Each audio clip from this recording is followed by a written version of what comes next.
Namoonni baay'een konkolaataa bitachuu barbaadu. Garuu mallaqa konkolaataa isaaniif bituu danda'u harka isaaniirraa hin qaban. Mallaqni harka isaaniirra jiru mallaqa xiqqaadha. Garuu konkolaataa bituudhaaf kaayyoo qabu. Ammatti garuu gatiin konkolaataa baay'ee qaaliidha. Keessattuu Itoophiyaa keessatti konkolaataa bituun baay'ee ulfaataadha. Galanni mootummaa keenyaaf haa ta'u konkolaataa bituun hin yaadamu jechuun ni danda'ama. Kabajamtoota maatiiwwan chaanaalii keenyaa namni mallaqa xiqqoo harkaa qabu siistemii adda addaa fayyadamuudhaan konkolaataa yaadisan akkaataa itti bitachuu danda'u viidiyoo kana keessatti isin dhageessisa. Kabajamtoota maatiiwwan chaanaalii keenyaa lammiileen keenya biyyoota adda addaa jiran mallaqa harkaa qabu. Mallaqni isaanii garuu hojii baay'ee hojjechuu fi hin danda'u. Sababni isaa mallaqichi xiqqaadha yookiin immoo adeemsa gaafa gara biyyaa galan adeemsa keessa darbuu qaban addaan baafatanii odeeffannoo isaa hin arganne yookiin hin beekanii jechuudha.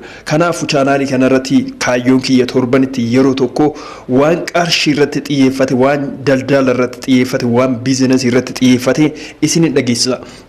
Namoonni biyya alaa teessanii konkolaataawwan akka Isuzu, FSR, Sino Traakii, Haayiruufi, Doolfiinii, Haayiluuksii, makiinaa manaa, makiinaa barbaadan, tiraaktara, koompaayinara bitachuudhaaf namoonni yaaddan jechuudha.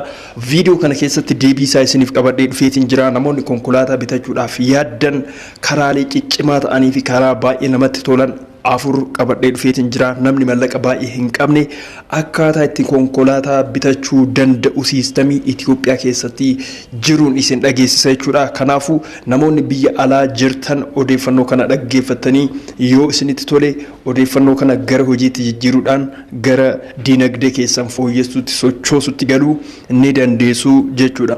Kabajamtoota maatiiwwan chaanaalii keenyaa duraan dursee nagaa isiniin hin jenne dhiifama nageenyi bakka jirtanitti isiniif haa baay'atu. Namoonni haaraa taatanillee baga nagaadhaan dhuftan chaanaalii kana please subscribe gochuudhaan odeeffannoo faayidaa qabeessa ta'e wal jijjiirrachuudhaan maatii chaanaalii keenya ta'a. Viidiyoo keenya like godha. Laayikii baay'eetu barbaadama jechuudha. Egaa kabajamtoota maatiiwwan chaanaalii keenyaa siistamiiwwan kunneen siistamii baankii jechuudha. Dhala kan qabu ni jira, dhala kan hin qabne ni jira jechuudha. Dhalarraa bilisa karaan ta'e ni jira jechuudha. Baankiidhaan liqeeffattanii konkolaataa ni bittu garuu dhalarraa bilisa siistamiin isaa akkam akka ta'e isinitti himaa. Namoonni baay'een keessattuu hordoftoonni amantaa musliimaa jechuudha dhala yoo qabaate hin barbaadan jechuudha. As dura odeeffannoo biizinasiidhaan wal qabate hedduu yeroo dhiyeessu dhala akka qabuun isinitti himaa ture garuu dhalarraa bilisa karaan ta'e ni jira jechuudha. Kanaafuu hubannoo akka qabaatanii fi waan kana akka itti fayyadamtaniif viidiyoo kana qopheessuudhaaf dirqameetiin jira. Karaalee afurtu jira isiniin jedheetiin jira. Namni kamiyyuu karaalee kanneen fayyadamuudhaaf yoo barbaade Itoophiyaa keessa jiraachuu qaba yookiin namni bakka bu'ummaa isaa guutuu qabu Itoophiyaa keessa jiraachuu qaba jechuudha. Okay. Namni tokko konkolaataa bituudhaaf liqiidhaan bituu yoo barbaade yookiin karaa dhalarraa bilisa ta'eenis ta'e karaa dhala qabuunis ta'e hundumtuu baankiidhaan wal qabate jechuudha. Isteetimentii qabaachuu qaba yookiin namni kun Itoophiyaa keessa kan jiraatuu fi qabeenyi isaa mallaqni isaa baankii keessatti kan seene kan bahe jechuudha. Sochii baankii keessatti qabaachuu qaba. Namni kun mallaqa galchuu baasu isteetimentii jedhama siistamiin kun.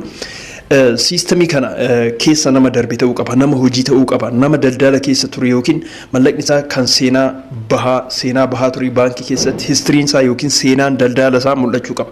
Nama mallaqa sochoosaa ture ta'uu qaba. Isteetimentii jedhama. Isteetimentii kana qabaachuu qaba baankii tokkorraa jechuudha.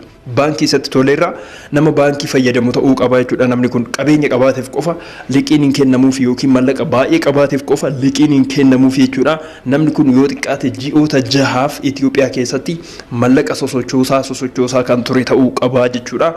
Itti aansuudhaan heeyyama daldalaa qabaachuu qaba. Heeyyama daldalaa waan fedheen baafachuu ni danda'a. Hojii xiqqishuudhaan baafachuu ni danda'a. Mana nyaataatiin baafachuu ni danda'a.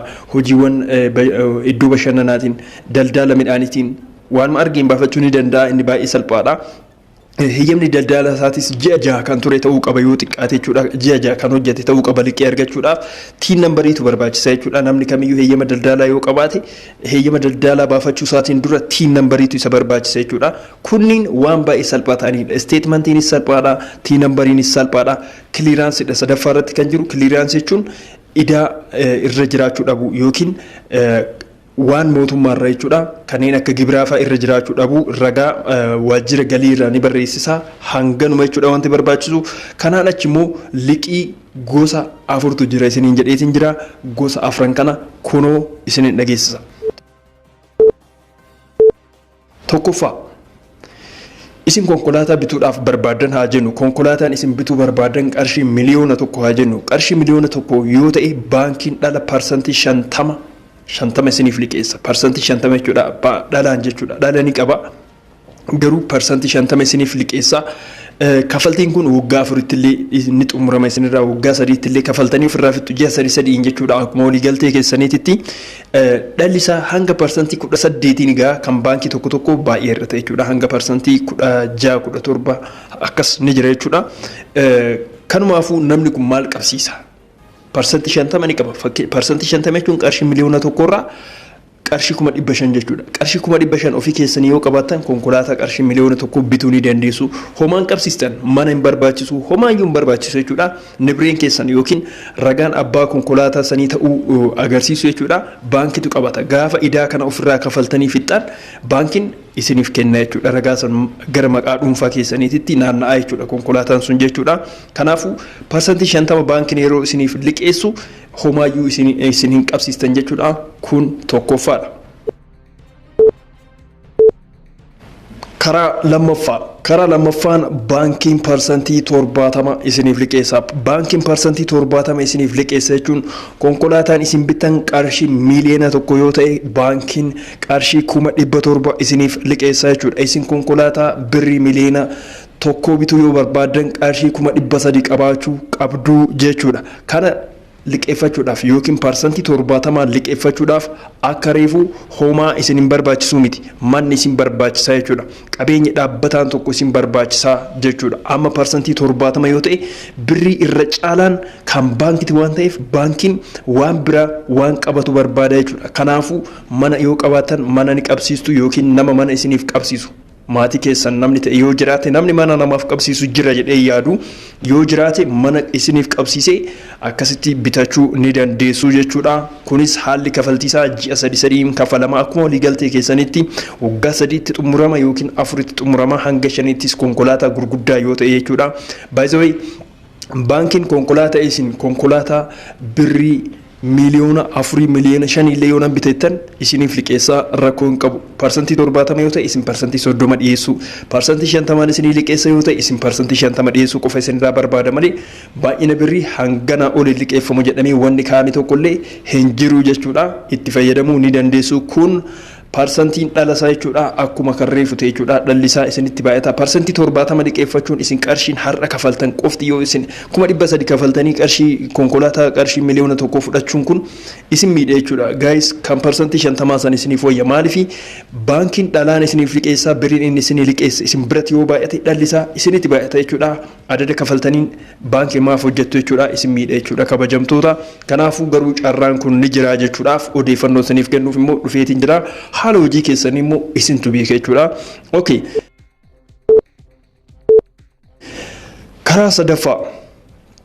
Karaa sadaffaan kabajamtoota maatiiwwan chaanaalii keenyaa mana yoo qabaatan mana keessan qabsiiftanii manni keessan tilmaamamee jechuudha mallaqa kaashii yoo qabaatan immoo mallaqa kaashii fakkeenyaaf 500 yoo qabaatan yookiin 600 yoo qabaatan qarshii manni keessan 400 yoo isiniif tilmaamamee jechuudha mana keessan san tilmaamee baankiin isiniif qarshii kaashii isiniif liqeessaa qarshii kaan immoo harkaa qabdu kana walitti dabaltanii konkolaataadhaan bitachuu ni dandeessu jechuudha kabajamtoota kun karaa sadaffaadha kunis dhala ni qaba haalli kafaltiisaatis kaawwanii wal fakkaata jechuudha kabajamtoota maatiiwwan chaanaalii keenya haa ta'u malee mana yoo qabsiistan periodiin itti kafaltanii fixan yookiin yeroon itti kafaltan akka konkolaataa san waggaa 4tti waggaa 5tti waggaa 3tti faa isiniif ta'uu dhabuu danda'a jechuudha yeroon itti dhumatu mana yoo qabsiistan dafaa kafala isiniin jechuu danda'u jechuudha keessattuu haaraa amma kan liqeeffattan yoo ta'e waggaa 2 ol isiniif eeyyamuu dhabuu danda'u jechuudha kabajamtoota maatiiwwan chaanaalii keenya afuraffaa fi inni xumuraa dhalarraa bilisa karaa ta'een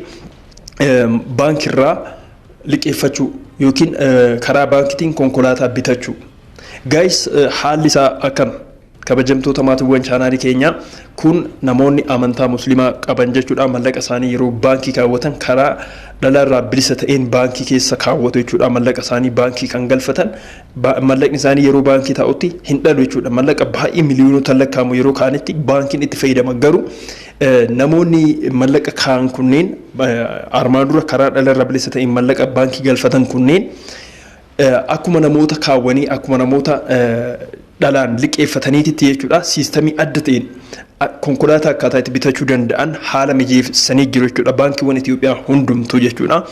Fakkeenyaaf baankii tokko example fudhadheen isinitti agarsiisa. Cooperative Bank of Oromia yookiin baankii hojii gamtaa Oromiyaa baankiin jedhamu jechuudha.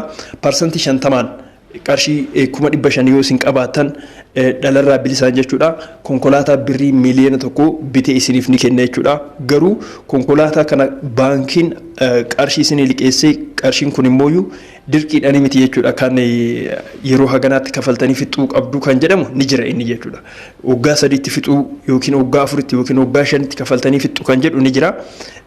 Garuu konkolaataan kun dhalan qabu qarshii miliyoona 1 yoo jedhame qarshii miliyoona 1 xumurame jechuudha. Qarshii miliyoona 1,200 yoo jedhame miliyoona 1,200 hanga gaafa xumurtaniitti qarshii kana qofa kafaltu. Kuuwwan garuu qarshii miliyoona 1 yoo bittan jechuudha dhala waan qabuuf ji'a 3tti fakkeenyaaf 10,000 kan dhalu yoo ta'e miliyoona 1 fi 10,000 ta'a jechuudha.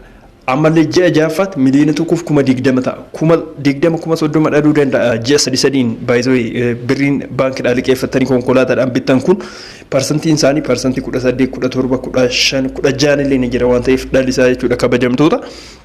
Kanaafuu hubannoon dhalaa fi kan dhala hin qabne jiru kun jechuudha. Kan dhala hin qabne kana baankitu konkolaataa bitee irratti atarrafatee jechuudha. Irratti tirfii argatee isinitti gurgurata jechuudha. Warri karaa dhalarraa bilisa ta'een bittan fakkeenyaaf konkolaataa 900 yoo bite baankiin miliyoona 1 isinitti gurgurata. Ammatti isin qarshii 500 kafaltanii baankitti jechuudha. Qarshii 500 keessan achi kaawwattanii baankiin dhalarraa bilisa jedhee isinii kennee jira.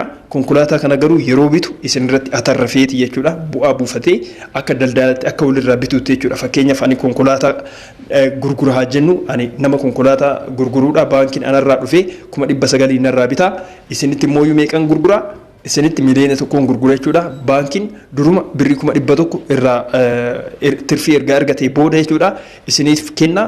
Kun bifa daldalaatiin bifa nigdiitiin isinitti kenne malee bifa dhalaatiin miti jechuudha. Kanaafuu namoonni baay'een itti fayyadamaa jiru. Carraa kanatti fayyadamuu ni dandeessu jechuudha. Kabajamtoota maatiiwwan chaanaalii keenya odeeffannoo dansaan isinii kennee jedheetiin amanaa. Warri hanga xumuraatti na dhaggeeffattan please viidiyoo like osoo hin godhin hin bayna. Viidiyoo birootti walitti deebina kanarraa kanaan raawwatee jira. Ani Shimeen ture Shimee maan yeroo biroo hanga deebi'ee dhufuuf bakkuma jirtanitti nageenya keessan dachaadhaan isiniif haa dabalu. Ulfaadhaa galatoomaa baay'ee.